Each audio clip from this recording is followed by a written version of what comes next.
तो वृंदावन में एक संत थे, वो रोज सोहनी सेवा करते थे, झाड़ू लगाते थे पूरे वृंदावन में। यत्र तत्र जहां उनका मन करता था उसी कॉलोनी का आज पूरी सफाई करते। सुबह 4 बजे से उनका यही भजन था, यही संध्या थी, यही नाम जप था।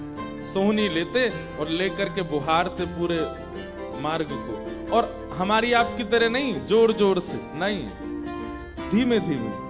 उनके मन में ये भाव था कि वृंदावन श्री प्रिया प्रियतम का ही स्वरूप है, इनके प्रति मैं रोष नहीं करूंगा, धीमे धीमे।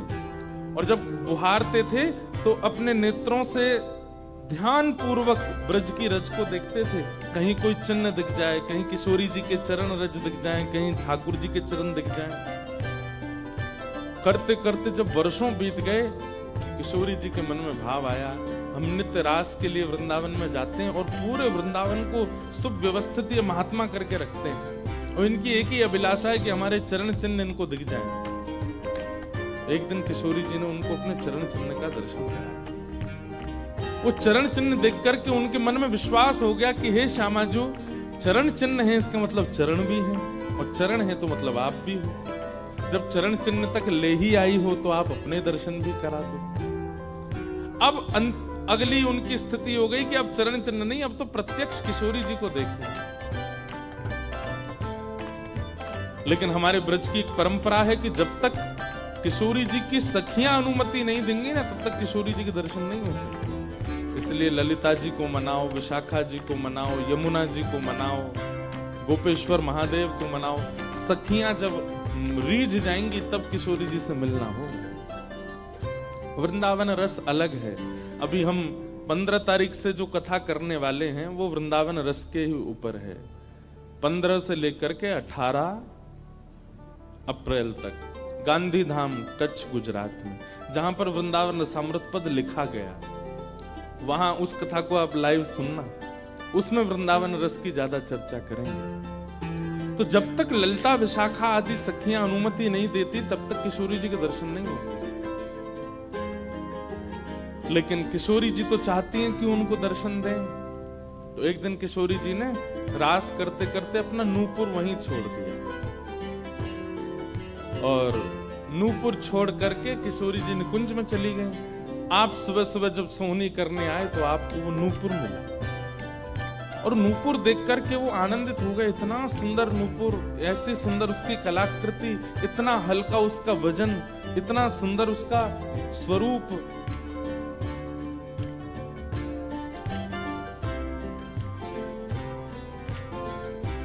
आपके मन में भाव आया कि कोई बड़े घर की लाली होगी, उसका रह गया होगा, मैं रख लेता हूं, कभी कोई मिलेगा मांगने आएगा कि भाई हमारा नूपुर दो, मैं दे दूंगा। आपने वो नूपुर अपने पास रख लिया। नूपुर से दर्शन किशोरी जी ने कईयों को कराए। इसलिए वृंदावन में जब चला कीजिए ना, बहुत ध्यान पूर्वक देखते हुए पृथ्वी को चला कीजिए, क्या पता क्या मिल जाए।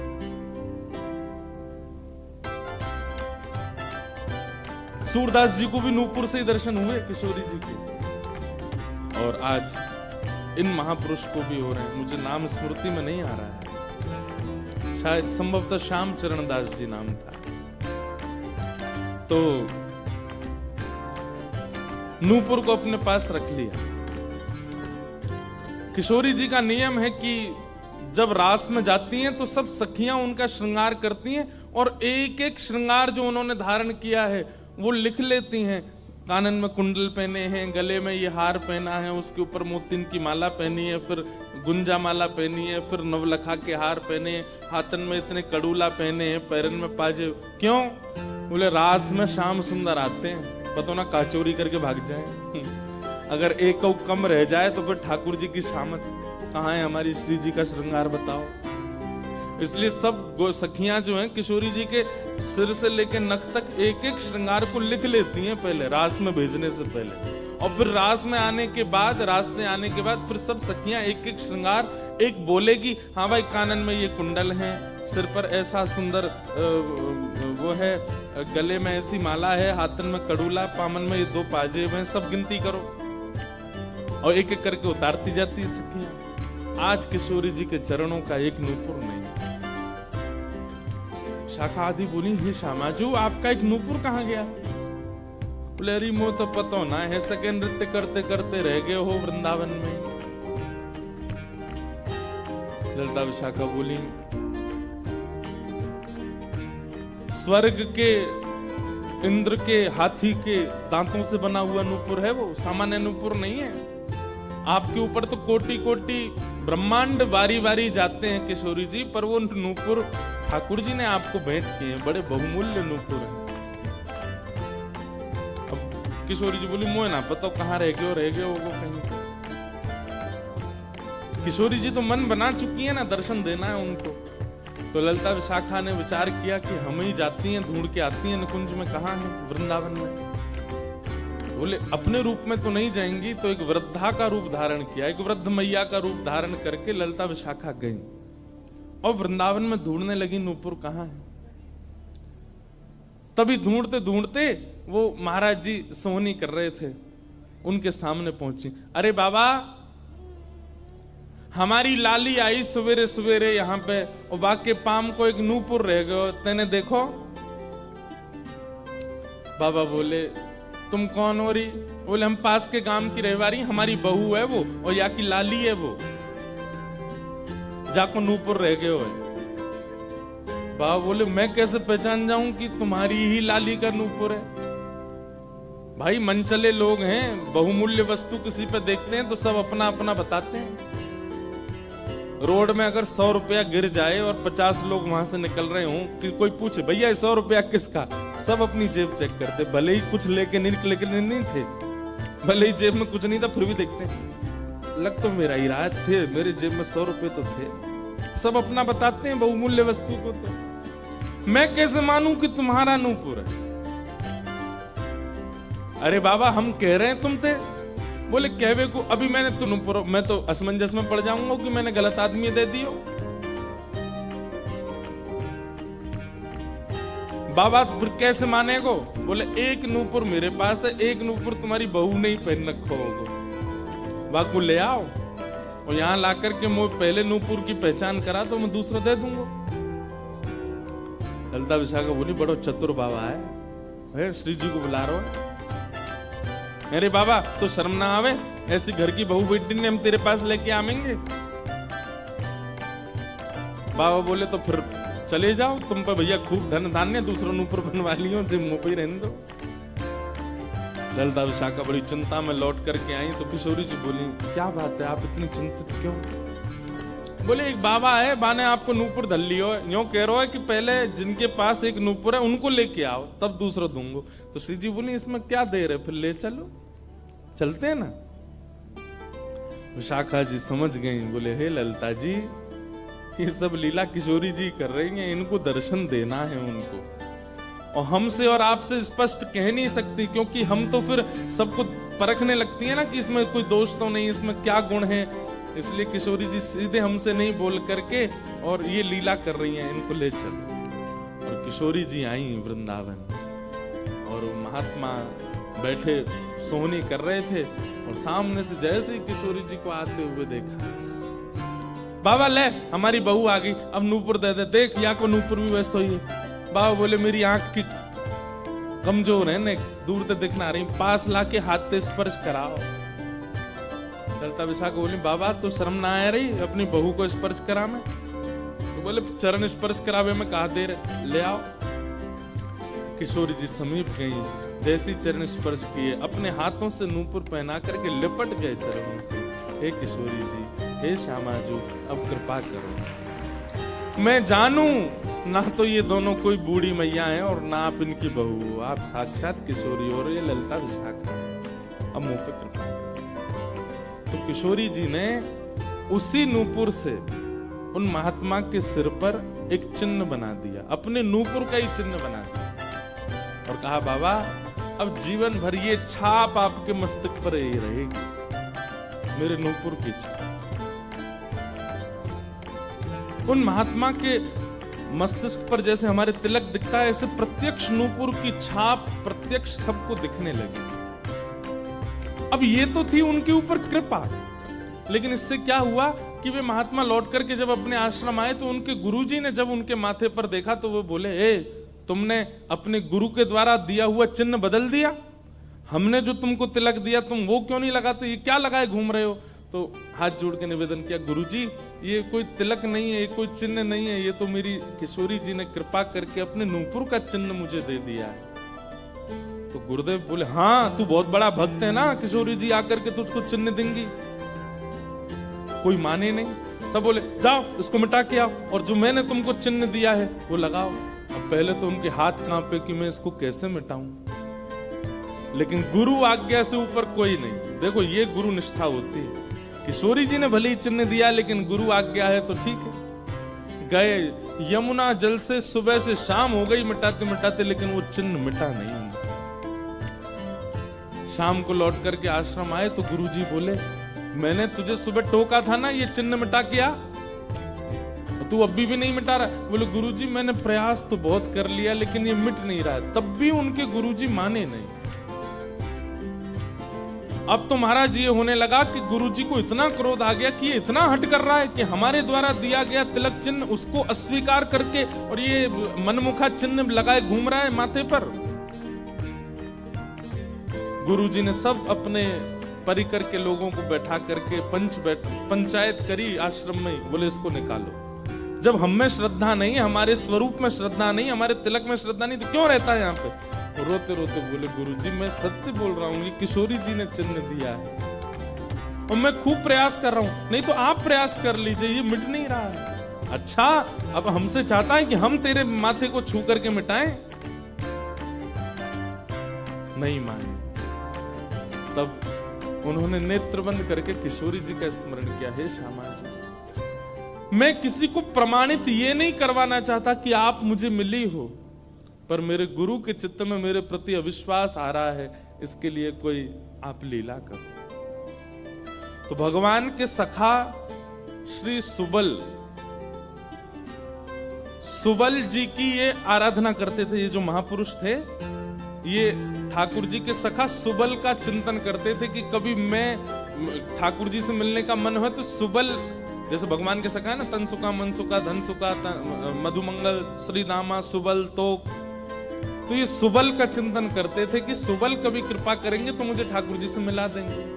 ऐसे सखियों का चिंतन करते हैं किशोरी जी के दर्शन करने वाले, और सखाओं का चिंतन करते हैं ठाकुर जी का दर्शन करने वाले। तो इस सुबल का चिंतन करते थे। तो किशोरी जी ने सुबल को बुलाया। सुबल आए, श्यामा जी आज्ञा करो। बोले आपको हमारा एक काम करना है। एक महात्मा पर हमने कृपा करके उसको अपने नूपुर का चिन्ह दिया है और उनके गुरुदेव को विश्वास नहीं हो रहा कि ये चिन्ह हमने दिया है, इसलिए वो आपकी आराधना करते हैं, आपको बहुत बचते हैं। आप जाकर के हमारी तरफ से ये प्रमाण दे दो कि हमने चिन्ह दिया, क्योंकि उस सभा में कई लोग ऐसे हैं जिनको मेरे दर्शन का अधिकार नहीं है और मैं तो जाना चाहती हूं पर ये ललिता विशाखा मुझे जाने नहीं देंगी, इसलिए आप जाकर के वहां प्रमाणित कर दो कि ये चिन्ह मैंने दिया है। तब भगवान के सखा सुबल साक्षात उस आश्रम में प्रकट हो गए और प्रकट होकर के जैसे देखा दिव्य देह, दिव्य तनु, दिव्य तेज निकल रहा है, सबने प्रणाम किया। बोले कि ये आपका परिचय? बोले मैं भगवान का सखा सुबल हूं। देख करके सबने बोले आप कैसे आए? बोले हे गुरुदेव आप अपने शिष्य पर इतने रोष कर रहे हो, ये चिन्ह ये किशोरी जी ने ही इनके माथे पर पधराया है, आप इनके ऊपर नाराज मत। अब सुबल प्रमाणित करके चले गए। अब क्या हुआ, गुरु जी को आत्मग्लानि होने लगी। बोले मैं गुरु हूं और मेरे चेला को ठाकुर जी मिल गए, श्री जी मिल गई और मुझे विश्वास नहीं हुआ। तब गुरु जी ने अपने गुरुजनों को, अपने श्रेष्ठ जनों से जाकर के कहा कि मुझसे अपराध बना है। ठीक है, गुरु शिष्य के ऊपर क्रोध कर सकता है, उसका कोई दंड नहीं होता, पर किशोरी जी के द्वारा कृपा की गई, मैंने उस पर प्रश्न चिन्ह उठा दिया, इसका तो मुझे दंड मिलना चाहिए।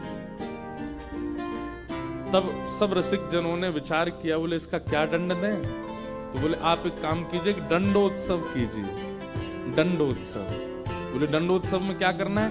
बोले आज तक जितनी तुम्हारे पास जमा पूंजी है सब संतों की, भक्तों की सेवा में लगा करके और आनंद से सुंदर भंडारा करो, सुंदर नाम संकीर्तन करो, सुंदर अपने घर पर एक उत्सव रखो और उसमें जितने महापुरुष आए सबको दंडवत प्रणाम करते करते सबसे क्षमा मांगो और फिर जब सब तुम्हारा धन संपत्ति अब तक जितनी कमाई वो सब संतों की सेवा में लग जाए, और उन संतों से कृपा प्रसादी मांगो कि आप सब मुझे क्षमा कर दो। इस प्रकार से दंडोत्सव करो। तो जिन्होंने ये भाव कहा है उनको ये दंडोत्सव करना है। दंडोत्सव मतलब अब पूरे जीवन की जमा पूंजी तो खर्च नहीं कर पाओगे, पर हाँ पिछले 3-4 साल में जो जमा कर रखा है प्रयास करो उससे। पंढरपुर में वारी जाती हैं, हमें भैया बता रहे थे अपने जो जिनके साथ हम घूम रहे थे कल, कि यहाँ वारी जाती है, यहीं से जाती हैं श्री पंडरीनाथ भगवान की वारी में इतने सारे वैष्णव जाते हैं, उनकी सेवा में लगा दो। वृंदावन जाके कुछ लगाया, पंढरपुर में लगा दो, गोवर्धन में लगा दो, और सुंदर अपने घर पर एक ठाकुर जी का उत्सव करके किसी श्रेष्ठ को वृंदावन से बुला करके उनका सुंदर संकीर्तन करवाओ, कथा करवाओ, 2-3 दिन का ही कोई उत्सव रखो।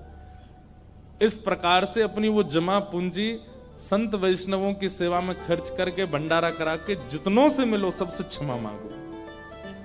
वारी निकलती है आषाढ़ी एकादशी पर, इतने सारे वैष्णव जाते हैं पंढरपुर दर्शन करने, मार्ग पे खड़े होकर सबको शरबत पिलाओ और जो जो शरबत पिए उससे क्षमा मांगो, मुझे क्षमा कर दो, मुझसे अपराध बना है, मैंने कंठी पहनने के बाद भी मांस का सेवन किया, मैंने मद्य का सेवन किया, मैंने ऐसा किया, ये क्षमा मांगो।